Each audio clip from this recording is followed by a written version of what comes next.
People are so upset about Victor Wembanyama walking off the court after Game 5, losing the NBA Finals on his home court. They're mad about him having an attitude and not wanting to shake hands with the New York Knicks. If you're new around here, I'm Robin Marks. I used to work for NBC Sports. Now I am the host of Your Spurs. In Wemby we trust. This is the Your Spurs podcast. Coach George, how you feeling this morning? Feeling great, man. How are you?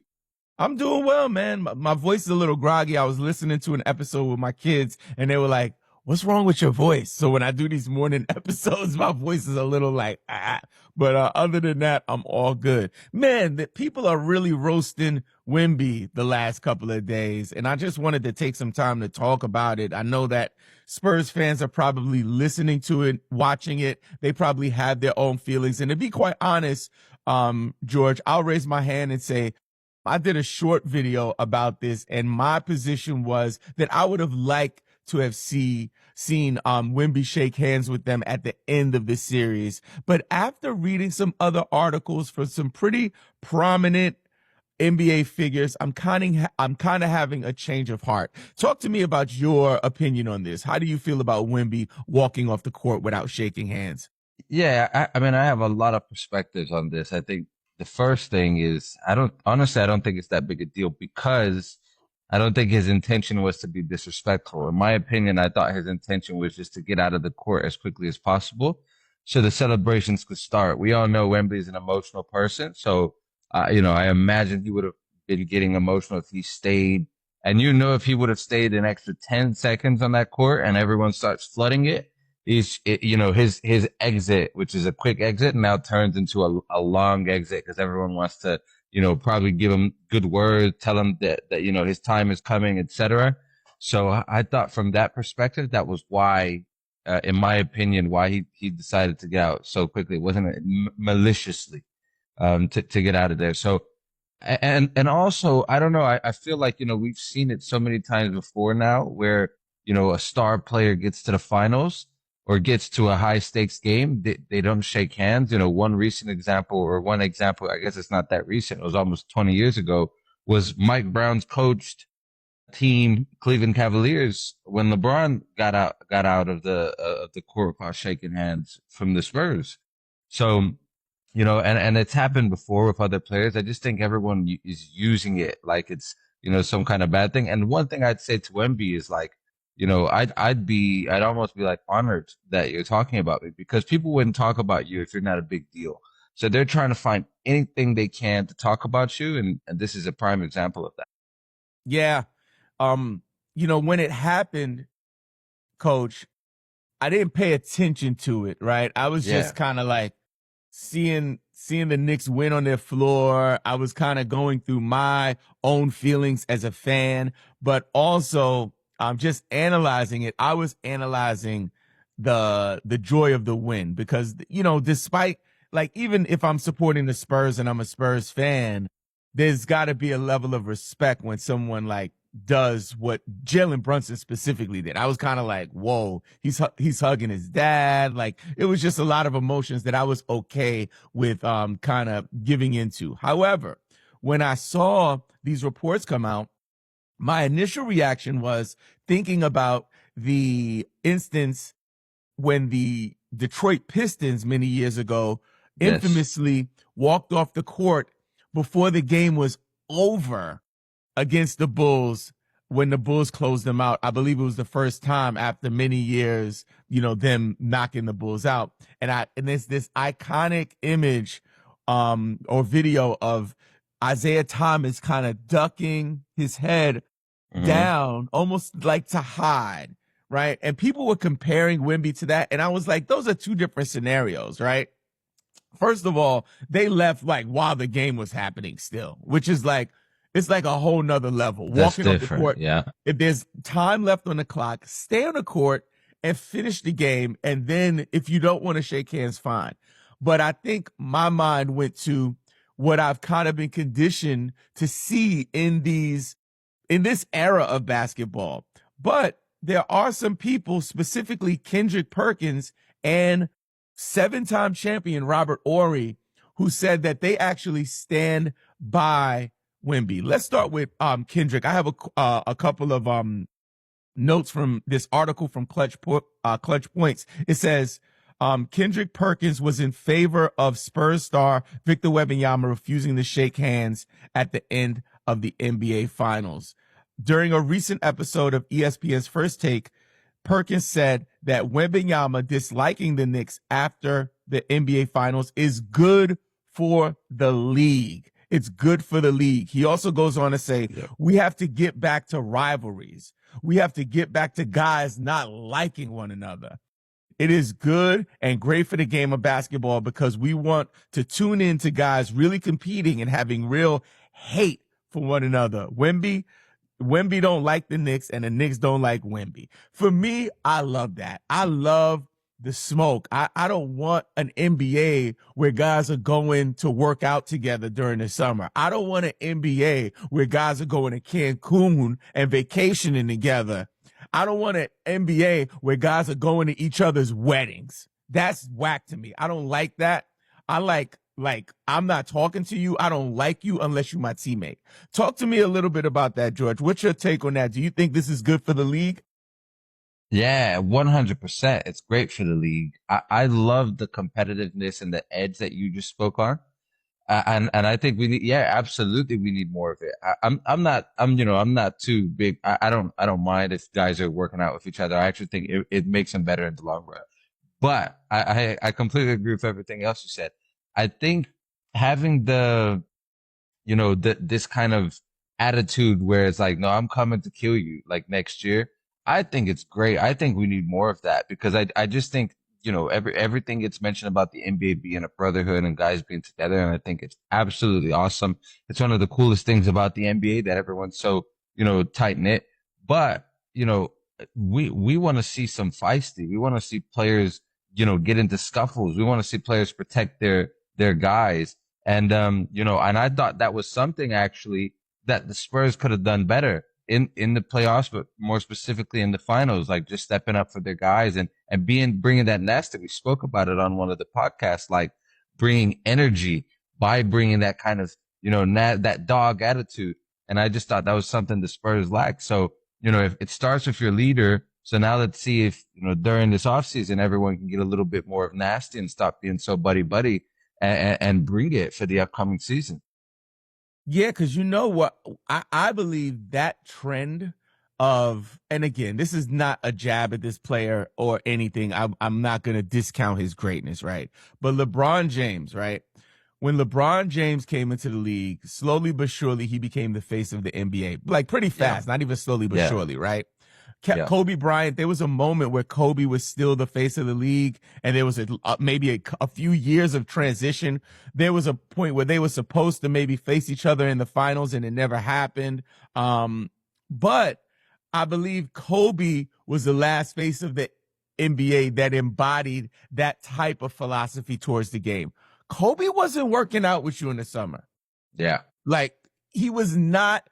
Because for the way Kobe and Michael Jordan and players like that looked at it, it was like, I'm giving you a glimpse behind the scenes of what I'm working on to prepare for you. So I'm not going to let you see what I'm working on, right? And then LeBron, because of his friendships with Carmelo Anthony, Dwayne Wade, Chris Bosh, Chris Paul, all of these people who were not his teammates at the time, right? Eventually he had time with Wade and Bosh, etc., right? But and even Melo, I believe Melo came to the Lakers, right? For a little short stint. So he had an opportunity to play with his friends, right? Like, Giannis Antetokounmpo, like leading up to Wemby coming in. And it's these international players, George. Giannis was on the record saying like, I'm not trying to work out with you in the summer. He said, he's like, I have respect for you. I love Steph Curry. I love all these guys, but I'm not in the summer. I don't want to work with you guys. I'm trying to defeat you guys. He was the closest thing to what we're seeing with Wemby now, because I think Wemby is taking it another level and done a couple of things that I believe the league has been missing, including this, like, let's not be buddy-buddy. Let's kind of hate each other if we're opposition. But also, he brought back the All-Star game, brought back some, intensity there.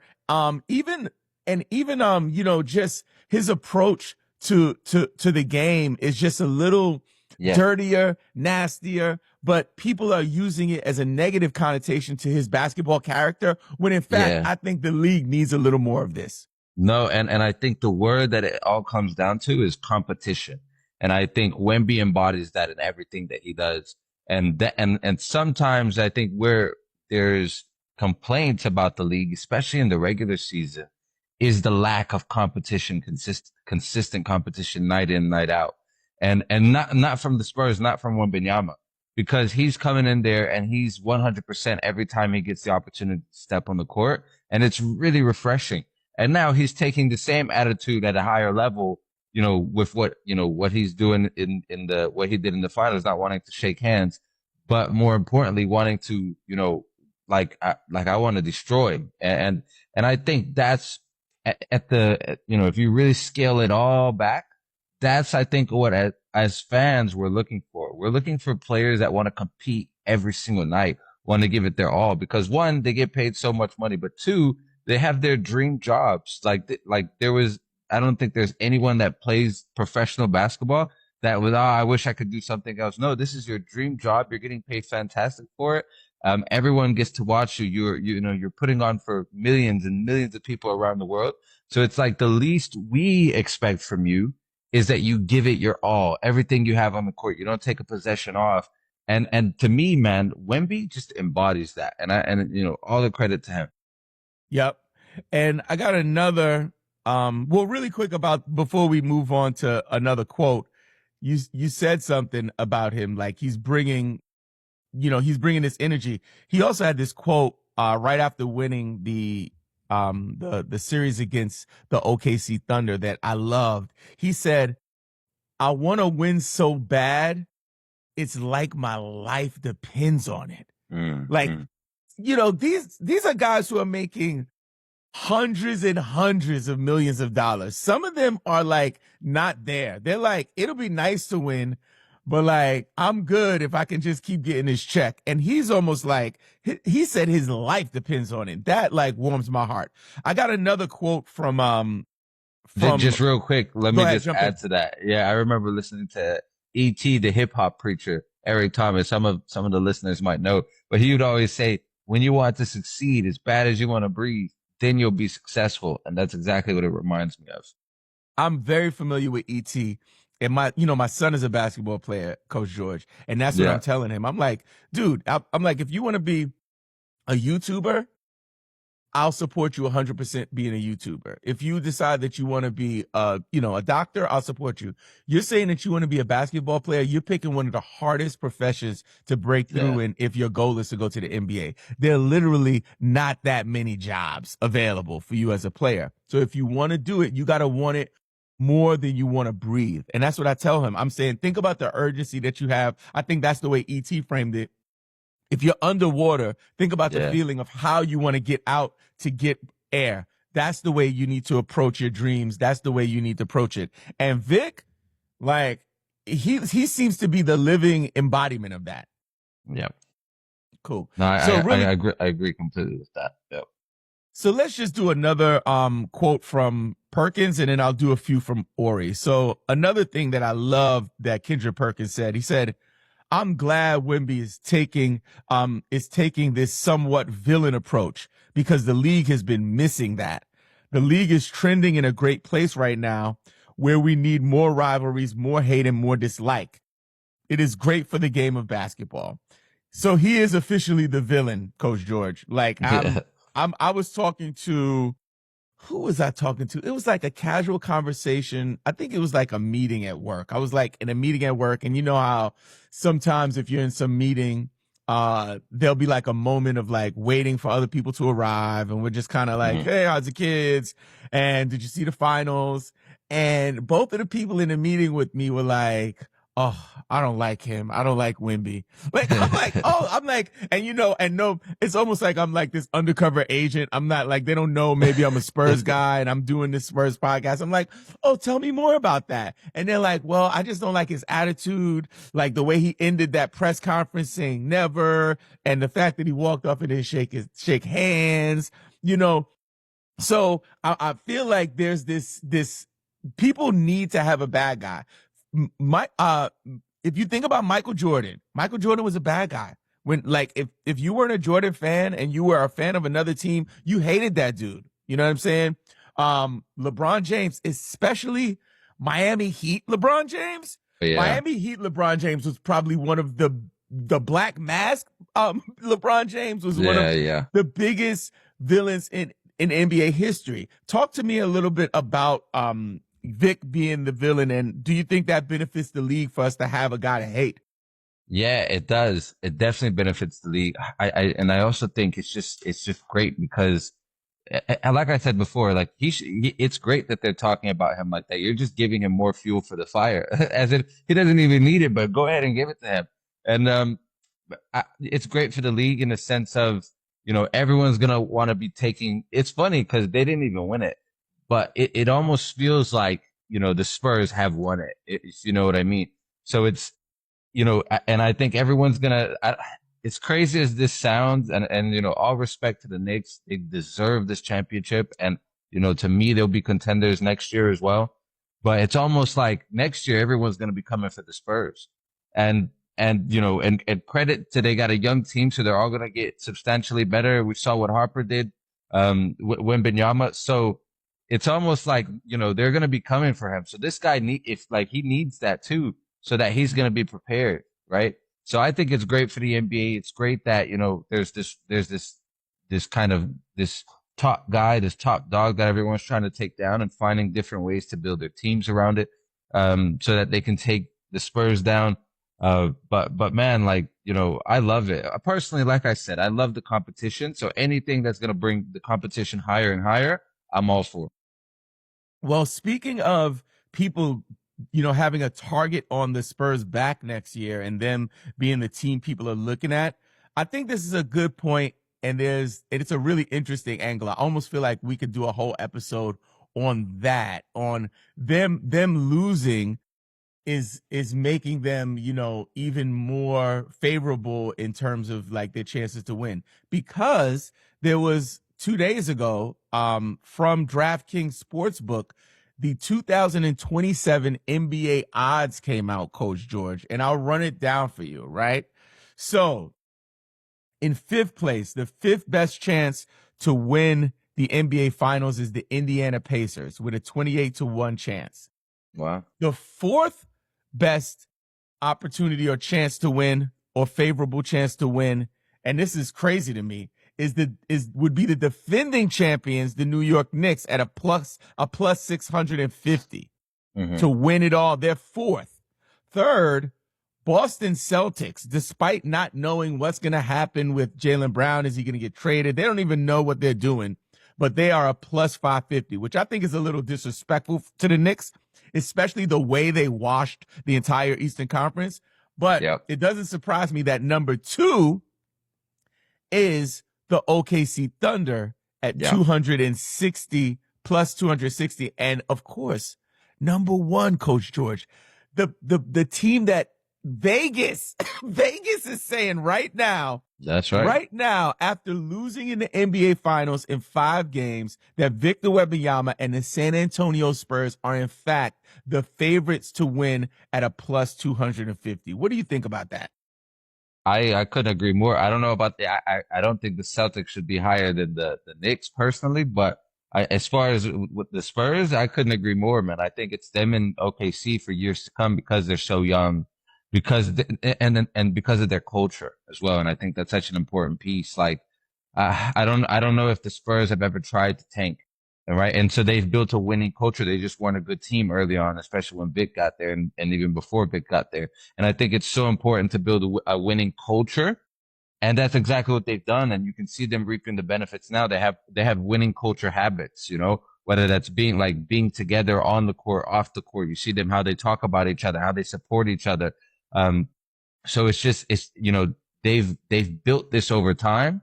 So it's not like they're a one-hit wonder. I know it's the first time they were in the playoffs, but this has been brewing for a while now. We forget that Vic hurt his shoulder the year before this season that just finished, and he didn't play, and you know, and that's probably why he didn't win the Defensive Player of the Year in his second year. and he had to sit out with the blood clot. I'm sure fans will remember that. So, it's they could have made the playoffs that second season. So they were already on pace to, have a winning record, be a good team. And then this year they really, took a big step forward. So I can only imagine what they're going to do next year because guys, like pay attention. Like it's 20-year-old starter. It's a 20-year-old rookie in Dylan Harper. It's a 20-year-old, superstar in the making in Stefan Castle. It's a 22-year-old like superstar in Victor Wembanyama facing your league. And then it's 24-year-olds, scattered across the lineup with veteran presence as well. So it's just, they have all the ingredients that you need for a championship. And I'm not surprised at all at what Vegas is saying. I agree with Vegas. Love it. Well, one thing that happens with me quite often, Coach George, and I think I might have mentioned this, sometimes we get fiery in our group chats with some of my friends. And one thing, something happened recently with one of my guys where I had an argument about, they were blaming Wemby for losing the game when he threw the ball off of Castle, that kind of bonehead decision to throw, he turned the ball over and then he fouled Brunson right after, I believe. And my friend's argument was that it was Wemby's fault. That play led to it. And my argument was basketball doesn't work like that. Basketball is a series of events that equates to a result. Like, so the missed free throws, like other mistakes, missed shots, like you can't blame it on, even though that was the most notable thing, that's not the reason they lost. So he was so set that he was right. And then finally, Draymond Green and Charles Barkley, right before one of the games, I think it might have been, he said like idiots say that, or he said something like when people do that, blame a guy for one play that's the result of the game. That's just stupid. So I sent my friend that video. I was like, listen, before I sent him the video, I sent him the quote and I said, this is my closing argument, right? And I quoted it and I didn't tell him who the quote was from. Then he responded with like he was like, well, this is what Google says. And I was like, well, in all actuality, I sent him the video and I was like, well, in all actuality, this is what Hall of Famers say. So Draymond is a future Hall of Famer. Charles Barkley is a Hall of Famer. I think if you can go with Google AI assistant, I'll go with the Hall of Famers, which leads me to my next point here, Coach. A Hall of Famer and, one of the, actually, is Robert Horry a Hall of Famer? I believe he is. That's a great question. I believe he should be. He should be if he's not, but I think he is. Yeah. So any way you look at it, world champion, 7-time world champion, Robert Horry, who won 7 championships. You know what I mean? And this is, I think he's like one of 4 guys in the history of basketball. So he's not currently in the Hall of Fame. So no, he's not. So, yeah. But I'll trust his judgment over like the common basketball fan, right? So he won championships, 2 championships with Houston in 94, 95, 3 championships with the Lakers, 2000, 2001, 2002. And then he won for the Spurs, actually, 2 championships in 2005 and 2007. So Robert Horry says this when referring to Victor Wembanyama not shaking hands with the Knicks after the game. So Robert Horry says this: people get mad at athletes when they don't shake hands. You go back and start from the 2000s and before, nobody shook hands. Horry said, we didn't care. We lost. We don't want to talk to you. What do you think about that, Coach? Yeah, spot on. I remember, I think it was, so even before so you mentioned Michael Jordan walking off the court. And I think it was even before, I think the year before that, I heard Isaiah Thomas talk about Larry Bird walking off the court and not shaking their hands when they beat them in the Eastern playoffs. So this has been around for years. And I think it's only recently where players are expected to be, buddy and nice to each other, where no, like, let's get some nasty. So I agree completely with Rob Horry. I also think he should be in the Hall of Fame, for his clutch performances. I'm a fan, but I just agree. And I think most basketball fans, and I think, I don't know, but I'd say most of the Hall of Fame guys as well would agree that this is good for the NBA. I think it's okay for Victor Wembanyama to do that. And like I said initially, like I don't think he was doing it maliciously, but if this guy's out there for an extra 10 seconds, that court is flooded. It's so much harder to get out of it. And you don't want to be in someone else's party that you're not invited to. Right. So I don't even necessarily look at it like he was doing it maliciously, but he's also, I don't care. Like, let me get out of here. Let me, like, I don't want to talk to these guys. Let me just get out of here ASAP. So, I completely agree with Robert Horry, what he's saying. He also goes on to say, people are like, well, that's just not sportsmanship. Dude, I am mad in the moment that I got my butt whipped.